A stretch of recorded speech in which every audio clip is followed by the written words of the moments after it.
자, 용도 구역 다시 한번 좀 보겠습니다. 이제 우리가 이 도시관리계획 중에 우리가 2번 도시관리계획으로 와서 용도 구역이라는 걸 공부할 때도 사실 용도 구역에 의라는 게 있습니다. 의. 용도 구역은 이게 아까 우리 용도 지역 및 용도 지구의 행위 제한을 보다 강화하는 것도 있고 완화하기 위해서 용도 구역이라는 것을 정한다. 자, 용도 구역도 서로 중복이 될까요?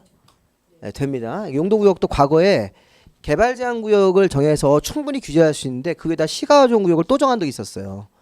너무 이제 규제가 심하다 이런 식의 어떤 그 기사가 있었는데 일단 이것도 이론상으로는 서로 한 필지 토지의 중복이 가능합니까? 네, 그렇게 어떤 토지 위에 개발 제한 구역을 정했는데 거기 위에다 또 시가조정 구역을 또 이렇게 할 수 있다는 겁니다. 이론상으로. 받아면 이제 바로 그 종류로 들어가시면 되는데요.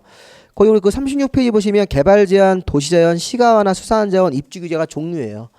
자, 여기서 우리가 이제 자세한 얘기는 우리가 나중에 하셔도 되고 지금 일단 종류만 보시면 되겠습니다. 두 번째 이렇게 종류로 들어가서 5종류 있죠? 자, 세분되는 건 없어요. 용도 구역은 세분 명칭 같은 건 없으니까 따로 이제 암기 안 하셔도 되고 바로 그냥 개발 제한 구역부터 보시면 되겠습니다. 자, 우리 개발 제한 구역도 지금 보면 이렇게 보세요. 개발 제한 구역은 국토교통부 장관님이 국토교통부 장관님이 맨 끝에 지정 변경을 도시관리계획으로 결정할 수 있다 이렇게 돼 있습니까? 이게 도시관리계획 결정을 하는데 국토부 장관이 결정을 하라는 거예요. 아까 우리 결정권자에서 시도지사나 대도시 시장군수가 하지 말고 요거는 요런 게 중요한 거예요. 자, 왜 국토부 장관님이 결정할까요? 국토부 장관님이 도시관리계획을 결정을 해서 이걸 지정을 해라 이렇게. 근데 이거 왜냐면 이게 너무 규제를 굉장히 강하게 규제를 세게 한다고요. 개발을 전면적으로 제한하고 아주 중요하게 규제를 굉장히 심하게 하는 거니까 이거는 국가행정관청이 국토부 장관님이 최종 결정을 하라는 겁니다. 그래서 국토부 장관 이게 왜냐면 이 개발 제한 구역을 만약에 해제하는 거 보세요. 지정권자가 만약에 해제도 동시에 권한을 가지고 있는데 이걸 시도지사가 결정을 하면 선거할 때 이 당선 같은 걸 위해서 개발 제한 구역을 해제할 수도 있죠. 그런 것 때문에 이거는 국토부 장관님이 지정이나 이런 변경은 결정권을 가지고 있는 겁니다. 그래서 국토부 장관님이 그 무분별한 해제 같은 걸 예방하기 위해서 국토부 장관님이 또 목적은 이게 환경보호 목적이 있고 보안상 목적이 있어요. 거기 보시면 개발제한구역 국토부 장관님이 도시의 무질서한 확산 방지, 도시변의 자연환경 보전, 도시민의 건전한 생활환경 확보. 자, 여기까지가 환경보전입니다. 도시가 너무 무질서하게 확산된다. 서울시 같은데 외곽지역이 서울시가 너무 무질서하게 확산하는 거니까 그런 걸 차단하기 위해서 이런 개발제한구역을 도시가 무질서하게 확산되는 걸 방지하기 위해서. 그리고 또 뒤에 보시면 국방부 장관님이 요청을 해서 이게 국가보안상 목적도 있습니까? 있죠? 그래서 군부대 근처에 개발제한구역이 있는 겁니다. 이렇게는 국가보안상의 목적하고 도시의 무질서한 확산 방지와 자연환경 보전을 위해서 이것만 보시면 되겠습니다. 그래서 개발제한구역은 이 국토부 장관님이 도시관리계획 결정으로 지정을 한다. 변경도 마찬가지고 목적은 두 가지가 있었다. 자, 그 다음에 두 번째 거. 자, 이번엔 도시자연공원구역. 자, 일단 이름부터 도시자연공원구역이에요. 어려우시면 그냥 도시자연 이렇게 하죠. 도시자연공원구역인데, 자, 얘네들은 도시자연공원구역은 이거는 주로 어디서 하는 거냐면 산에서 하는 거예요. 산지에서. 거기 일단 거기 오른쪽에 안가로 2번 가보시면요. 37에 시도지사나 또는 대도시가 도시의 자연환경이나 경관을 보호하고 도시민에게 건전한 여가를 제공하기 위해 도시지역 안에 식생이 양호한 산지가 있습니까? 자, 이걸 정할 때는 도시지역 안에다가 그래요. 아까 우리 용도지역상 도시관리 농림자연 중에서 도시지역 안으로 들어가서 자, 도시민들이 여가를 즐기는 식생이 양호한 뭐가 있었어요? 산. 그럼 산지의 개발을 제한할 필요가 있을 때 이렇게. 한마디로 우리 도시민들이 이용하는 산, 등산 같은 거 하는 산에 음식점으로 개발하면 안 되죠? 그렇죠? 등산로 근처에다가 이렇게 양호한 산지가 그대로 있으면 그 산지 개발 자체를 제한하는 거예요. 그래서 이거는 뭐 강원도에 있는 산 이런 데다 하는 건 아니고 도시지역 안에 있는 산이니까 관리지역, 농림지역 이런 데 가지 말고 도시지역 안에 도시민들이 건전한 여가를 제공하기 위해서 도시민들이 이용하는 여가 생활하는 그런 산내 개발을 제한할 필요가 있을 때. 근데 여기 보면 요거는 국토부 장관님이 하는 게 아니라 이건 아까 우리 도시관리계획 결정권자 중에 시도지사나 이런 대도시가 할 수 있다는 겁니다. 이거는 개발 제한처럼 그렇게 규제를 세게 하는 게 아니니까 이런 거는 국토부 장관님 말고 시도지사나 대도시 특광도지사님, 아까 우리 특별시, 광역시, 자치시자치도 도지사 이런 분들, 대도시 같은 사람들이 도시 자연보호구역을 정한다. 그 다음에 시가와 주정구역이라는 게 있습니까? 이렇게 시가와 주정구역. 시가와 주정구역 보시면, 자, 이것도 우리가, 이거는 시도지사님이 시가와 주정구역을 지정하거나 변경할 수도 있고, 그리고 한 명이 더 있는데, 이게 국토부 장관도 있습니다, 이게. 거기 보시면 시도지사가 도시지역과 주변 지역에 무질서한 시가화를 방지하고, 일단 시가화 방지에다가 신축금지라고 쓸까요? 신축금지? 자, 시가화 주정구역의 뜻은 아까 개발 제한구역은 개발을 전면적으로 제한해서 아무것도 못하는 건, 이거는 신축만 금지시키는 거예요. 시가화 방지라는 말이 뭐냐면 신축 자체를 금지시켜 신축을 못하게 하는 거예요. 개인적으로 주택 상가 공장 신축을 일체 금지시키는 거예요. 그러면 신축은 새로 건물이 지어지는 거죠. 그럼 시가종구역 안에 기존 건물은 증축할 수 있을까요? 네, 이런 건 돼요. 증축이나 개축 이런 고치는 건 된다는 거예요. 근데 신축 자체는 못하게 하겠다는 겁니다. 그러니까 우리나라 시가종구역이 영종도에 있어요. 그 영종도에 딱 한 군데 있는데 영종도의 3분의 2는 공항이죠. 나머지 여기 3분의 1 요 부분에 시가조정구역이 들어가 있다고요. 시가조정구역은 신축을 못하게 하는 거예요. 개인적으로 자기 땅이지만 시가화가 들어가 있으면 신축 자체는 무조건 다 금지예요. 근데 이제 이런 건 되죠. 관공서는 될까요? 제가 개인적인 사적 건물의 신축을 금지할 게 시가화의 목적이고, 관공서 이런 거는 신축할 수 있어요. 근데 개인적인 건물 자체를 신축 금지하는 게 시가화 조정구역입니다. 근데 개발 제한 구역은 규제를 굉장히 세게 해서 이거는 신축, 증축, 개축, 땅 파는 거 다 금지시켜 버린 겁니다, 이게. 그래서 개발 제한이 규제가 더 센 거죠. 시가화보다는. 시가화는 시도지사가 도시관리계획 결정으로 이제 지정을 한다. 근데 거기 뒤에 가 보니까 시가조정구역이 다만 국가계획하고 연계가 되면 시가조정구역을 국토부 장관님도 결정할 수 있나요? 네, 그래서 국토부 장관님도, 그러니까 지금 이제 관청도 국토부 장관님이 시가화를 결정하는 경우도 있다. 이렇게 한번 보시고, 또 특이한 점은 시가조정구역은 목적이 이 도시 지역과 주변 지역에 이제 무질서한 이제 시가화를 이제 방지를 하는 겁니다. 무질서한 시가화를 방지하는 것이다. 이렇게 무질서한 시가화를 방지하는 것인데, 그러니까 주택이란, 근데 얘는 기간이 있어요. 기간이 5년 이상에서 20년 이내에서 이런 시가조정구역이라는 기간을 이렇게 설정을 하게 돼 있다고요. 그 시가화 이걸 유보기간이라고 하는데, 다른 거는 기간, 여기까지 보면 개발제한구역은 기간 없이 정하는 거죠. 그래서 개발제한구역은 뭐 50년, 100년 계속 할 수 있어요. 우리 지금 생각해 보면요, 이 서울시의 이렇게 남부권으로 개발제한구역 많이 묶여 있죠. 그 재산권 행사를 못 하고 있다. 근데 이제 거기 땅 가진 분들이 이제 언젠간 개발제한구역이 풀릴 거다라는 그런 기대는 있을 거라고요. 근데 언젠가가 어딘지는 몰라요. 기간이 없기 때문에. 근데 시가조정구역에 묶여 있으면 기간을 15년, 이게 15년으로 했어요. 이때 영종도가. 언제 했냐면 이게 2002년, 이게 아마 10월쯤 했을 겁니다. 이게 날짜 제가 모르더라. 10월쯤 했을 거예요. 그러니까 2002년이면 우리 월드컵 할 때죠. 월드컵 끝나고 나서 막 그때 흥분해가지고 4강 나갔다가 막 그랬잖아요. 그 뒤로는 못 나가고 있죠. 그러니까 지금 보면 그때인데 그때 기간을 이거 15년을 한 거예요. 그럼 이게 언제 끝나요? 2017년 이게 이제 10월, 이게 10월 말이라고 한다면 10월 말에 끝난다고요, 이 시가. 그럼 시간은 자동적으로 풀리는 거예요. 다시 연장을 안 하면. 그러니까 시간은 언제 끝날지 알 수 있다는 기간이 있다는 거예요, 기간. 이렇게 요 사이에서 유보 기간이라는 걸 정한다. 그러니까 다른 것들은 기간이 없는데 이런 기간이 있으니까 그런 기간이 있는 특징도 좀 알아두셔야 됩니다. 자, 그다음에 수산자원을 가서 수산자 이렇게 딱 아시면 돼요. 그러니까 시가는 지정권자가 시도지사님이나 국토부 장관님도 예외적으로 이렇게 결정할 수가 있고, 목적은 이 무질서한 시가 방지, 여기 무질서한 확산 방지 이렇게 돼 있잖아요. 확산 방지. 그래서 저도 이제 그런 생각을 이제 많이 분석을 하는데, 우리 화성 동탄 이런 데 있죠. 화성 동탄이나 수원 광교 이런 데가 왜 생긴 거예요? 우리 화성 동탄에 이렇게 집이 있으신데 서울로 출퇴근하시는 분들 계시죠.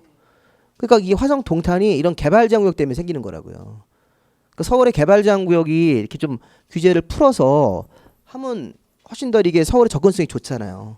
근데 개발제한구역을 풀 수가 없다고요. 이거 개발제한구역 풀자고 하면 이제 또 이런 또 이해관계가 있는 환경운동 하시는 분들이 굉장히 또 불만이 많고 또 반대가 많으니까. 근데 그러니까 이게 서울의 외곽지역 개발종이니까 우리가 서울이 이렇게 있으면 서울이 이 외곽 쪽에 다 개발 지역이 묶여 있다고. 굉장히 많은 면적이.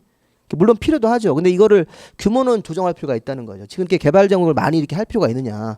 그러니까 이거를 개발 지역을 못 푸니까 이거는 이게 어떻게 보면 약간 신성시대 가지고 못 푼다고요. 환경보호의 마지막 보루 막 이런 식으로 약간 미신 같은 생각이 있다고요. 근데 이거를 건너뛰어서 이제 어디가 개발되는 거예요? 수원이 개발되고 이 화성이 개발되는 거라고 이렇게. 그러니까 이 서울시 안에서 재건축 재개발도 원활하지가 않죠. 원활하지가 않고 막 반대하는 주민들이 또 있으니까. 그러니까 서울시를 여기 서울시 종로인데 집은 화성 동탄에 있다니까요. 그러니까 아침에 6시 일어나서 막 출근하고 이러잖아요. 이런 불편함을 감수할 수밖에 없는 거예요. 개발지역을 유지하는 그런 그 어떻게 보면 기회비용이라고 이게. 그러니까 우리가 도시계획을 할 때 이런 거를 이제 도시계획 하시는 분들이 알아서 개발지역구역을 좀 해제를 하자, 유연하게 개발지역을 좀 풀자. 근데 개발지역 풀면 이제 뭐 환경운동하시는 분들이 또 반발도 많이 있고 또 경우에 따라서는 이 개발지역을 해제하면 단기간에 막 투기적 현상이 생기겠죠. 지금 개발지역구역 땅이 땅값이 비싸진 않을 거 아니에요. 근데 이제 풀리면 단기간에 땅값이 올라가니까 그런 부작용 때문에 이걸 쉽게 해제하지 못한다고요. 근데 그렇게 되니까 결국에는 이제 이런 신도시가 막 개발되고 막 이런 식으로 해서 이 교통이 이제 아무래도 거리가 생기게 되는 거죠. 이제 무슨 이제 철도를 논다고 해서 해결한다고 하는데 뭐 그렇다라고 하더라도 뭐 항상 우리가 이제 비용을 있는 거죠. 그럼 개발지역을 유지하는 비용이 있는 겁니다. 이게. 환경을 위해서. 자, 그다음에 또 이제 여기 보시면 아까도 얘기했지만 수산자원, 바닷가 양식장에 여기는 특이한 점이 뭐냐면 수산자원 보호구역은 이건 누가 결정했어요? 이런 시도의사나 국토부가 아니라 이거는 그 해수부 장관님이 이제 바닷가에다 하기 때문에 이거는 해양산부 쪽 관할을 보서 해수부 장관님이 도시관리계획 결정하고 목적은 그 수산자원의 보호죠. 뭐 특별한 거 없습니다. 바닷가 양식장에다가 수산자원 보호구역을 그 필요한 공유수면이나 인접 토지에 그 공유수면이 바다란 얘기예요. 바다. 바다 물 영역하고 그 인접된 토지에다 수산자원을 다 할 수 있는 거야. 수산자원 보호구역은 바닷물 위에도 할 수 있다는 거예요. 그래서 이렇게 확인할 수, 지도상으로 다 확인할 수 있으니까 거기 수산자원 보호를 위해서 필요한 공유수면이나 우리 공유수면이면 물이에요. 물. 이게 바다도 될 수도 있고 강 될 수 있는데 지금 같은 경우는 이제 바다에다가 또 인접 토지에다가 수산자원 보호구역을 수산자원 보호를 위해서 자, 그 다음에 이제 입지 규제 최소 구역이 마지막으로 남았죠. 자, 입지 규제 이제 최소 구역도 자, 이거는 우리가 2019년도까지만 이제 운영을 하는 제도고, 이게 한시적 제도고, 이거는 이제 누가 합니까? 이것도 이건 규제를 대폭 풀어주는 거야. 최소 구역이 규제를 완화하는 대표적인 거기 때문에 이거는 국토부 장관님이 도시관리계획을 결정해서 그 목적은 뭐라고 되어 있나? 입지 규제 최소 구역은 이 복합적인 토지 이용을 증진해서 도시의 정비를 촉진하고, 자, 우리 정비 촉진한 데가 낡은 데를 기존의 재개발 재건축 방법 말고 보다 더 효율적으로 정비를 촉진한다. 낡은 데를 정비해야 됩니까? 네, 정비를 촉진하고 그리고 도시의 거점을 육성하기 위해서 우리 거점 육성이라는 게 뭐 랜드마크 짓고 뭐 이런 거예요. 랜드마크처럼 큰 건물 짓고 이런 게 이 도시 자연 이게 입지 규제 최소 구역의 목적입니다. 그래서 거점이라는 게 뭐 우리 많이 있죠?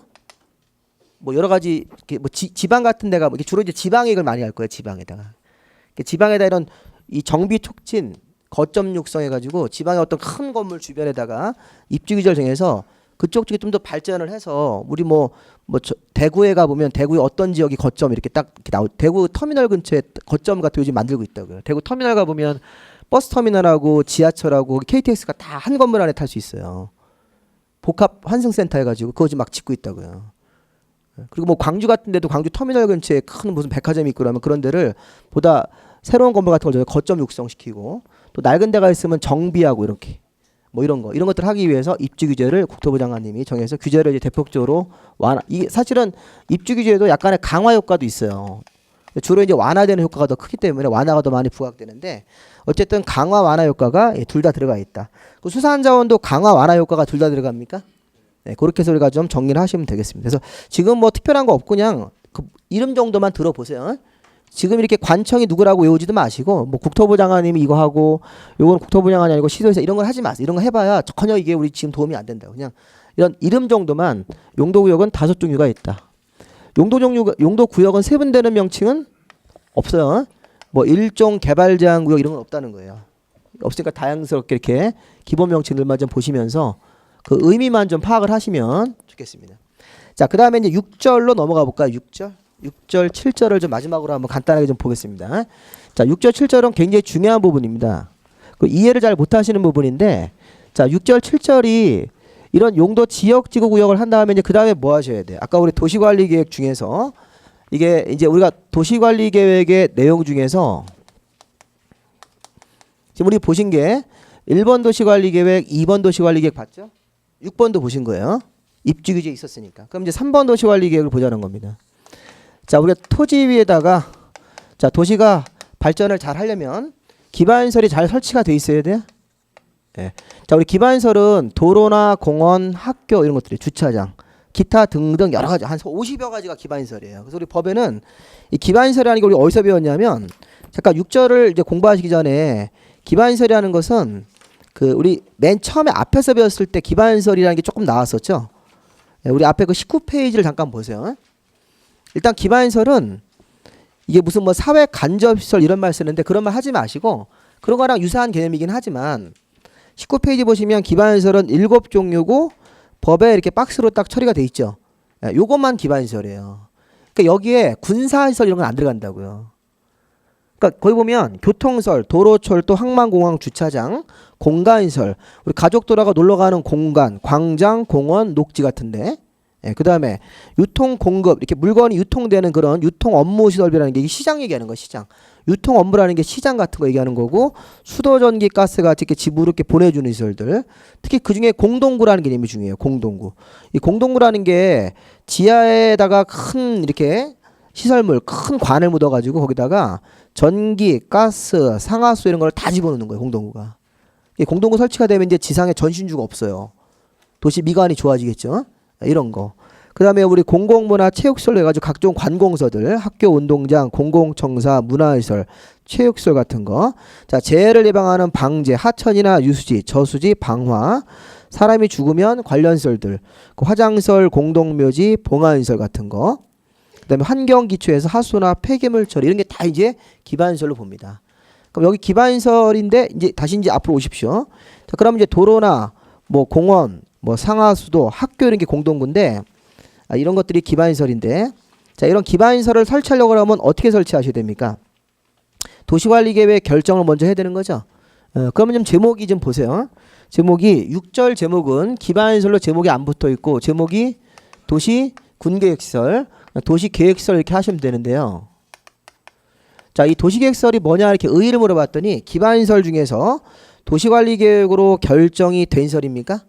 6점 전에 여기 써있네요. 기반시설을 설치하거나 정비하거나 개량을 하려면 그냥 막 하는 게 아니라 3번 도시관리계획을 결정을 해야 되니까 이렇게 되는 거네요.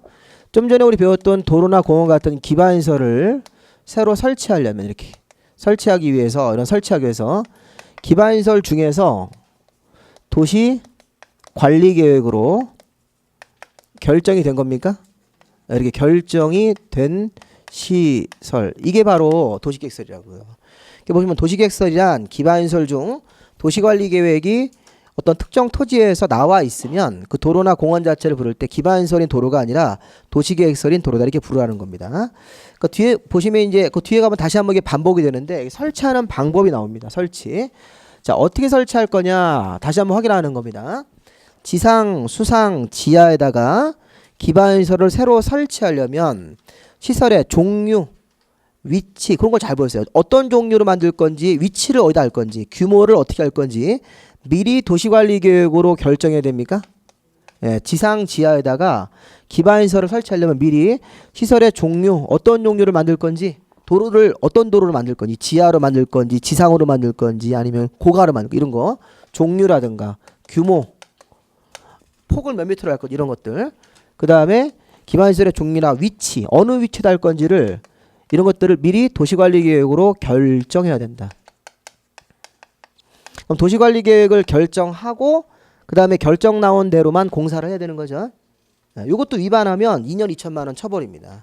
거기 그 원칙 조항에다가 위반 시 자 기반시설을 설치하는데 도시관리계획 결정하지 않고 설치를 막 하는 사람이 있어요. 그게 행정청이든 일반 민간이든 간에 기반시설인데 도시관리계획 결정하지 않고 설치하면 이거 위반하면 의무조항인데 의무 위반하면 처벌 조항이 2년 이하의 징역 2천만 원 벌금이 되는 겁니다. 그러니까 원칙은 이렇게 가라는 거예요. 원칙이 미리 도시관리계획을 결정을 하고 도시관리계획 결정을 해야 한다. 도시관리계획 결정하고 그 다음에 그 결정을 보고 그대로 공사를 해야 된다고요. 그걸 위반하면 처벌. 근데 예외는 뭐냐면, 자, 예외는 이런 거예요. 경미한 기반시설이에요.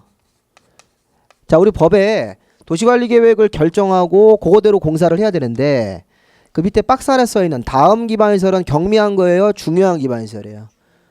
이게 경미한 거예요, 경미한 거. 자동차 운전학원, 공공공지, 공지라는 게 빈 공터란 뜻이에요, 공터. 그 다음에 뭐 시장이나 공공청사, 그 밑에 문화시설, 체육시설, 도서관. 자, 우리 동네에다가 2층짜리 도서관을 짓는 거, 주민들이 이용하시라고. 그럼 그런 도서관 짓고 사회복지시설 같은 거 조그맣게 2층으로 하나 짓고 이런 거. 이 중요한 기반시설이에요, 경미한 거예요. 그러면 제가 참고로 중요한 기반시설 같은 거 몇 개만 한번 보여드릴게요. 도로 같은 거, 우리 도로. 도로나 철도를 만드는 건 중요한 겁니까, 경미한 겁니까? 돈이 많이 들어가는 거 생각하시면 되겠죠? 도로 만들 때 돈 많이 들어가죠. 예, 땅을 이렇게 수용을 다 해야 되니까. 그 다음에 공원 같은 것들, 녹지, 이게 서울 숲공원 이거 되게 중요한 기반시설이라고요. 아니면 이제 공항 같은 거라든가, 뭐 항만 같은 거, 이게 다 중요한 기반시설입니다. 학교도 중요한 거, 학교. 학교하고 좀 이따 배우게 되는 공동구, 이거 다 중요한 개념입니다. 그러면 중요한 기반시설은 이렇게 예외로 처리하면 된다, 안 된다?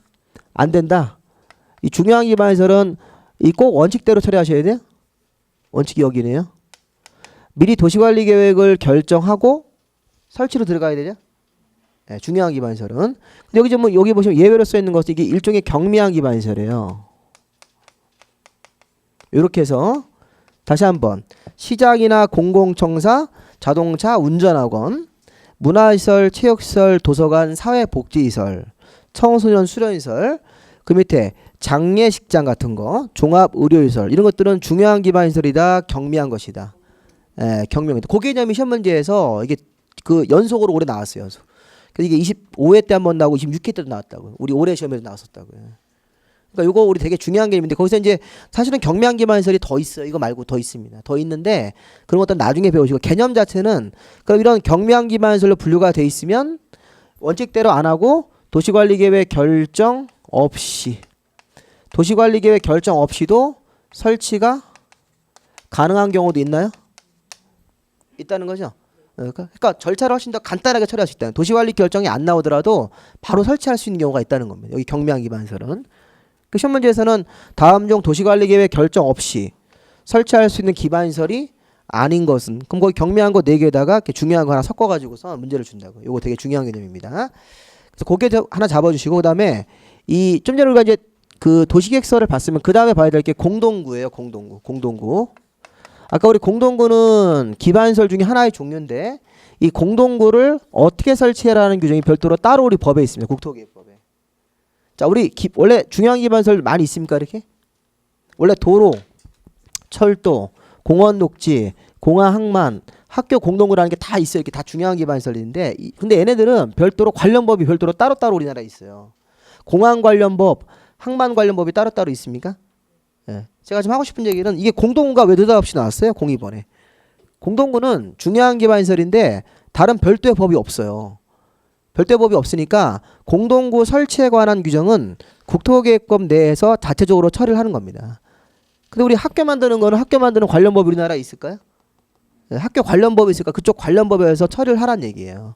그것도 기반시설이니까 도시관리계획 결정하고 어떤 식으로 해라 이러시게. 학교의 종류는 뭐가 있다 다 써 있는데 우리 공동구에 대해서는 국토계획법 내에서 자체적으로 이렇게 설치하는 규정을 따로 만든 겁니다. 그래서 이 공동구도 시험 문제에서 작년도에 한번 나왔었죠. 올해는 안 나왔는데 이 공동구를 따로 빼서. 근데 공동구가 뭐예요? 공동구는 지하 매설물을 이렇게 공동으로 수용하는 지하에 설치되는 큰 시설물, 큰 관이죠, 관. 사람 키보다 훨씬 높습니다. 공동구 막 지름이 막 2.5m 막 이렇다고요. 그러니까 뭐 전기, 가스, 뭐 냉난방, 뭐 상하수 이렇게 다 들어가 버려요, 공동구 안에. 그럼 공동구가 설치가 되면 도시 미관도 좋아지고 교통 원활도 기할 수 있는 것들이죠. 네, 근데 우리 법에서는 이제 이런 게 중요한 거예요. 공동구를 설치하는 사람하고 관리하는 사람하고 달라요. 근데 그런 걸 보자는 거예요. 공동구를 일단 보세요. 공동구를 설치를 의무적으로 해야 되는 장소가 있다. 우리나라 법에는 공동구가요 의무적으로 설치하는 지역이 그 박스 안에 도시개발구역, 택지개발지구, 경제자유구역 이렇게 또 이제 막 나오는데 얘가 개발, 신규 개발하는 개발지예요? 아니면 보존하는 지역이에요? 그 단어상의 느낌이 도시개발구역, 택지개발지구, 경제자유구역, 그 다음에 정비구역, 그 다음에 공공주택지구, 그 다음에 그게 보금자리주택 얘기하는 거야. 그 다음에 도청 이전 신도시가 이게 신규 개발지입니까? 조용히 보존하는 곳입니까? 신규 개발지죠. 근데 신규 개발지인데 그 위에 보니까 개발 규모가 200만을 초과해야 된대요. 100만이 아니라.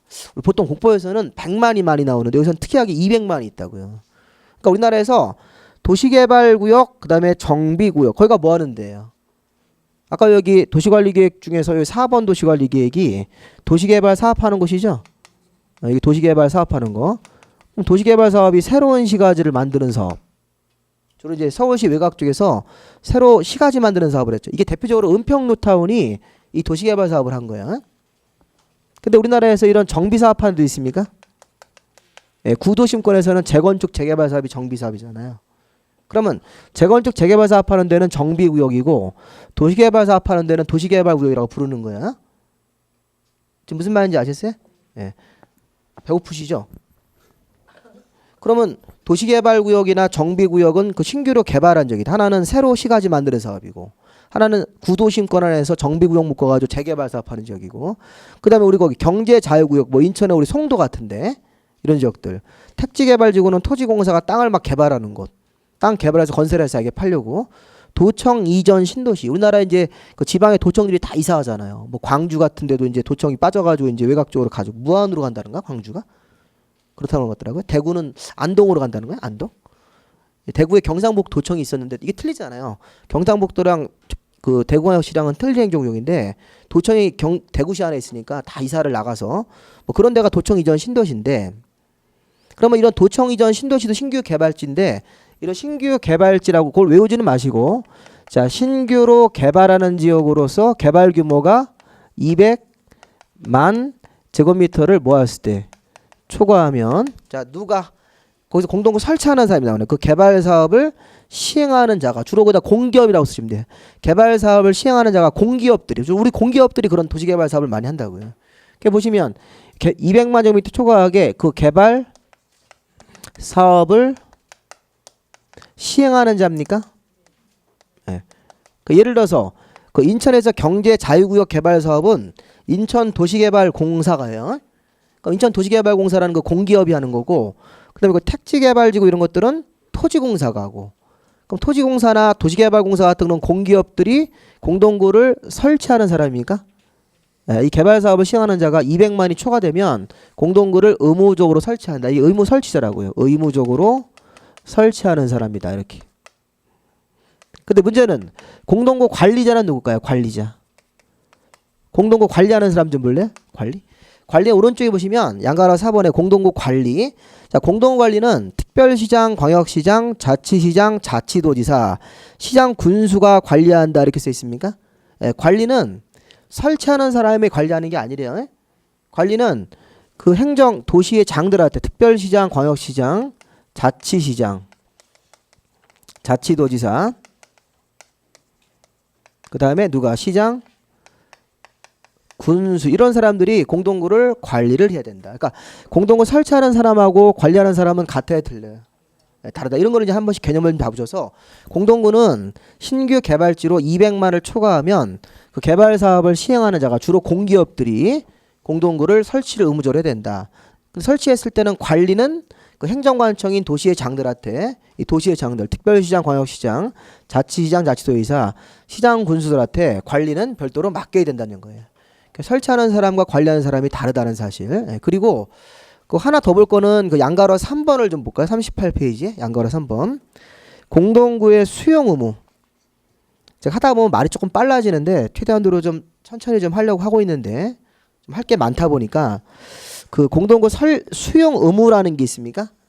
이게 무슨 말이냐면 공동구가 지하에 들어가는 큰 관이잖아요. 그럼 그 안에는 전기, 뭐 가스관, 상하수도 이런 게 들어가는데 반드시 수용을 해야 되는 게 있고 수용을 할 수 있다. 임의적 수용 이익이 있대요. 그래서 올해 이게 시험 문제였었어요. 의무 수용은 보세요. 전선, 통신선, 수도관, 중수도관. 그 중수도관 뭔지 아세요? 뭐 전선이라는 거든가 통신선 이건 다 아실 거 아니에요, 그죠? 예, 전기를 이렇게 보내는 전선, 통신선, 수도관, 중수도관은 우리 저희 가정에 이렇게 변기물 같은 거 있죠? 이 변기물, 보일러물 이런 거는 중수도예요. 수도보다는 좀 이렇게 수질이 좀 낮은 거. 근데 그 관이 별도로 있다고 하시더라고요. 그 열수송관, 난방 같은 거 하기 위해서 쓰레기 수송관 이런 게 있대요. 요즘 쓰레기를 이렇게 이 공기로 이렇게 빨아들여서 이렇게 옮길 수 있는. 근데 가스관하고 하수도관은 임의적 수용입니까? 예, 그럼 공동구가 설치가 됐을 때 공도로 가는 큰 시설물이 지하에 들어가면 그 안에 거기 써 있는 거기 의무적 수용으로 하는 게 6개, 임의적 수용하는 게 2개 있죠.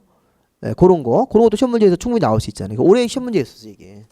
답이 그 하수관 이게 답이었었죠.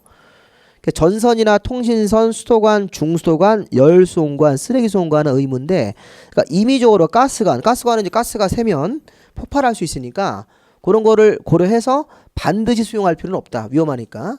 또 하수관도 이렇게 어떤 위생의 문제가 있으니까 반드시 수용하는 건 아니고 의무는 반드시 수용하라는 거죠. 거기도 적으세요. 의무 수용을 위반하면 거기도 2년 이하의 징역 2천만 원 처벌입니다. 공동구가 설치가 됐을 때 전선이나 통신선을 의무적으로 수용하여야 한다죠. 의무니까. 그 의무적 수용을 위반하면 그것도 2년 이하의 징역 2천만 원 처벌. 아까 우리 이 중요한 도시관리계획을 도시관리계획으로 결정하고 그 다음에 설치해야 되는데 도시관리 결정도 안 하고 제멋대로 설치하는 사람들은 징역이나 벌금. 그 공동구에 수용해야 되는 6가지를 수용하지 않았을 때도 또 2년 2천만 원. 근데 반드시 이제 수용하는 것만 있는 거 아니라 가스관이나 하수관은 임의적으로 수용할 수가 있다. 이렇게 그 정도 내용들을 좀 읽어보시면 이 공동구에 대한 기본 개념, 용어. 자, 그다음에 하나만 더 이제 7절까지 보세요. 7절을 보시면 요 7절이 제가 다음 주에 다시 한번 또 부가 설명을 드릴 건데, 자, 요거 7절을 보시면 이런 말이 있습니다. 7절에 보시면 요거 하고 이제 다음 주에 국토계획법이 다 마무리가 되고 7절은 도시계획 시설 사업이라고 돼 있어요. 자, 제목을 잘 보세요. 제목은 도시계획 시설 6절이랑 제목이 같죠. 예, 근데 제목이 지금 도시계획 시설 사업을 시행한대요. 시행. 이게 절차를 하나 공부하라는 거예요. 절차를. 자, 우리가 도시계획 시설 사업을 할 때는 어떤 법적인 절차가 이렇게 쭉 써 있습니까? 예, 그 밑에 써 있는 거 그림 그것만 딱 이해를 하시면 돼요. 이 그림이 실제 도시계획 시설 사업인 도로나 공원 만드는 사업의 순서예요. 순서. 그래서 처음에 도시계획 시설 결정고시라는 게 있습니까? 아, 이게 뭔 소리냐면 금방 배운 거 이거 하는 거 요거 하라는 거 요거. 우리가 기반시설을 설치할 때는 도시계획 시설이 되기 위해서 미리 시설의 종류나 위치 규모를 도시관리계획으로 결정해야 됩니까? 네, 이거 하라는 거 이거. 다시 한번 반복하는 겁니다. 자, 우리가 도로나 공원을 처음에는 기반시설이니까 이거를 뭐를 만들기 위해 도시계획 시설로 만들기 위해 도시계획 시설을 설치하기 위해서 여기서 이 결정이란 말이 지금 무슨 말이에요? 결정. 이게 도시관리계획이란 얘기죠? 아, 결정 그러면 도시관리계획 지금 만든다는 말 아닙니까? 네, 이렇게 해석해야 되죠. 아직 익숙치가 않아서 그러는데, 자, 이런 얘기예요. 도시계획시설을 만들기 위해 미리 도시관리계획을 결정하고 발표합니까? 이렇게 하죠. 그러면 위치가 잡히는 거예요. 위치. 자, 어느 위치에다가 어떤 종류로 할 건지 구체적으로 계획이 나온다는 거예요. 야, 도로를 만드는데 정확하게 어느 위치 하겠다. 무슨 동 몇 번지 딱 나오는 거예요. 위치가. 네, 그러면 이제 도로나 공원을 만들 때 도시관리계획이라는 걸 결정을 하고 이제 그 다음에 뭐 하셔야 돼요? 이렇게. 네, 옆에 보시면 단계별 집행계획을 수립한다. 우리 여기다가 이렇게 하나 쓰세요. 기간을 2년 안에. 자, 2년 안에 여기 도시관리계획 결정고시가 되고 나면 2년 안에 단계별 집행계획을 만들어라. 우리 공부에서는 몇 년 안에 무슨 일을 해야 된다 이런 말이 또 많이 나옵니다. 그러니까 2년 안에 단계별로 집행하는 계획. 자, 우리나라는 이런 도시계획 시설 사업을 주로 이제 행정청이 많이 해요.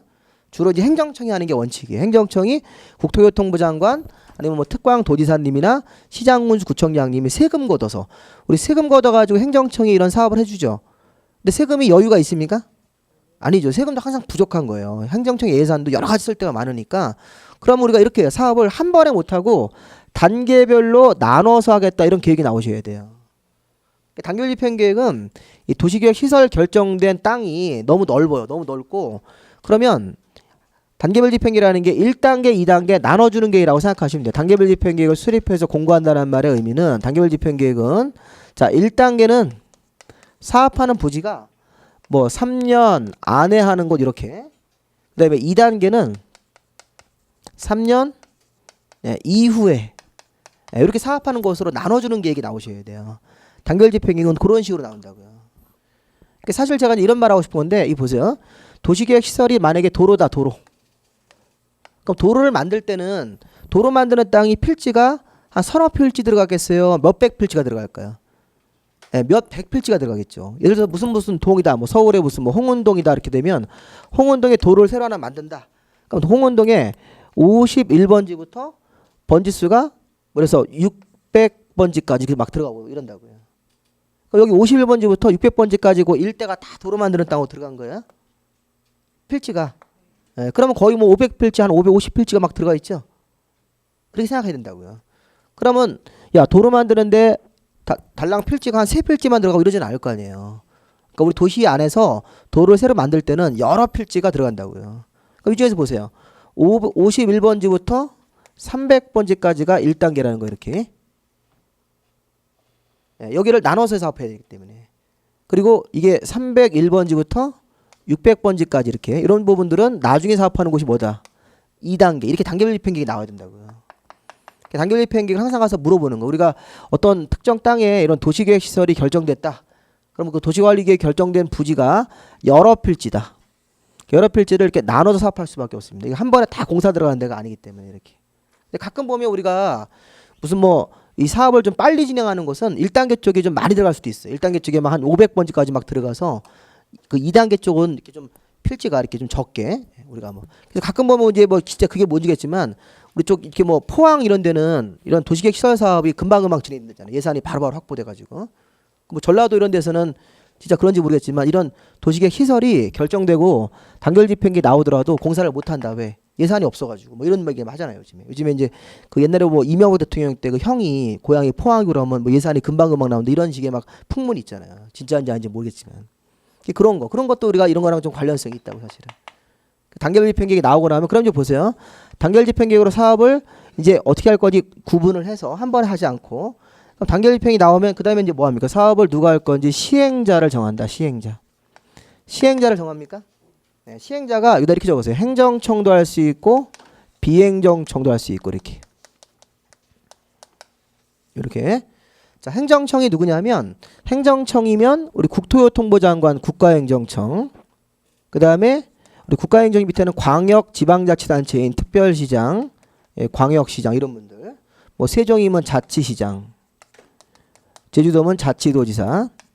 그다음에 근양도에는 도지사 이런 사람들이 행정청으로 다 시행을 할 수 있고 또 그 아래는 이제 시장이나 군수나 구청장 이런 사람들이 이제 행정청으로 다 이제 시행자가 될 수 있습니다. 그래서 국토부 장관이 할 때는 이제 국가 예산으로 시행하는 거고 이런 지방자치단체가 할 때는 지방자치단체 예산으로. 근데 여기 우리 비행정청이면 이게 건설회사예요. 건설회사. 이런 건설회사라든가 이런 사람들도 시행자가 될 수 있습니까?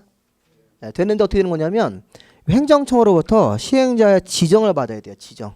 국토부 장관님으로부터 자 특광 도지사로부터 시장 군수에게 시행자의 무엇을 받으면 돼요? 지정. 시행자 지정을 받으면 이 행정청의 업무를 대신하는 사람이 돼버리는 거예요. 그래서 이런 사람들이 이제 비행정청 시행자로서 사업 시행자가 돼버린다고요. 이렇게. 그럼 이제 우리가 나중에 사업할 때는 잘 보세요. 이런 도시계획 시설 사업은 공익 사업입니까? 성격이 공익 사업이에요. 사익을 추구하는 사업이에요. 도로 만드는 사업이. 공익 사업이죠. 그러면 이제 수용을 하는 거 수용. 이 땅을 이 사업 시행자가 국토부 장관이든 특광 도지사든 시장군수 구청장이든 아니면 비행정청이든. 원래 비행정청은 수용할 수 있는 권한이 있어요, 없어요? 없는 거예요. 이런 수용할 수 있는 권한은 행정청한테만 주는 게 원칙이에요. 행정청이 공익 사업 할 때. 근데 지금은 행정청이 아닌 비행정청도 시행자 뭘 받으면 지정을 받은 마치 행정청의 업무를 대신하는 사람으로 보고 수용권을 주겠다는 거예요. 근데 그런 게 어디서 나오는 거냐면 여기 보세요. 시행자가 정해지고 나면 그 다음에 이제 무슨 계획을 하나 더 만드셔야 돼요? 실시계획. 자, 이제 실시계획이라는 말이 앞으로 많이 나올 건데 이렇게 적으세요. 설계도가 포함된. 자, 설계도가 그려지는 설계도가 포함된 계획이 이게 무조건 실시 계획이에요. 자, 우리가 지금 여기 보세요. 여기 도시관리 계획이 결정됐을 때는 도로 만드는 위치나 규모가 정해지는 거죠. 지금 설계도가 나온 게 아니라고요. 도로나 공원 만드는 설계도는 도시관리 계획 결정했을 때 도로 만드는 장소가 정해진 거예요. 장소. 단계별 집행 계획은 이 장소가 사업하는 부지가 너무 넓어서 1단계, 2단계 나누는 계획이죠. 설계도가 아직 안 나왔잖아요. 설계도가 여기 시행자가 정해지고 나면 그 다음에 설계도 만드는 실시계획이라는 게 나와야 된다고요. 그래서 이 설계도 만드는 실시계획을 만들어서 관청한테 가서 잘 만들었습니까? 이렇게 물어보는 게 인가예요. 인가. 실시계획에 인가라는 게 나오면 설계도가 이제 확정되는 거라고요. 그러면 그때부터 수용할 수 있어요. 수용을 미리 하진 말고 실시계획에 인가라는 절차가 나오면 그 다음부터 이제 이 사업 시행자한테 수용할 수 있는 권한이 이때부터 생기는 겁니다. 나중에 배우실 거예요. 그래서 권한이 생긴다. 이렇게. 실시계획에 인가, 고시가 나오면 이제 그 다음부터 공사에 착수. 이렇게. 이런 식으로 사업을 진행을 하는 거예요. 요거. 그래서 이 순서가 처음에는 뭐부터 하셔야 돼요? 도시계획 시설을 만들려고 어느 위치에다 할 건지, 어떤 종류로 할 건지, 규모는 어떻게 할 건지, 이거를 도시관리계획으로 기본적으로 결정을 하셔야 돼요. 그 다음에 단계별 집행계획으로 이 사업하는 규모를 1단계, 2단계 나누고, 그 다음에 시행자가 정해지면 시행자가 설계도를 그려야 됩니까? 그려서 실시계획이란 계획을 만들고 관청한테 가서 확인받고 공사에 착수. 그래서 수용은 언제 들어가요? 요때 실시계획 인가가 나오면 이때 수용 들어가는 겁니다. 수용 들어가면 여기 땅 주인들은 이제 보상금 받는 겁니까? 네, 받는 거죠. 그래서 보상금 받고 토지 소유권은 이제 시행자에게 넘기는 거예요. 그렇게 하고 자기는 이제 나오면 되는 거예요. 이렇게. 그런 식으로. 이런 식으로 우리 다음 주에 또 한번 이거를 다시 한번 순서를 볼 거니까 다음 시간에 이런 식으로 해서 진행을 하겠습니다. 오늘 여기까지 하시고 다음 주에 국토계획법 마무리하고 이제 우리가 12월 달 가면 이제 도시개발 정비 이런 식으로 해서 우리 기초적인 용어들을 배우는 걸 하겠습니다. 자, 수고하셨습니다. 네.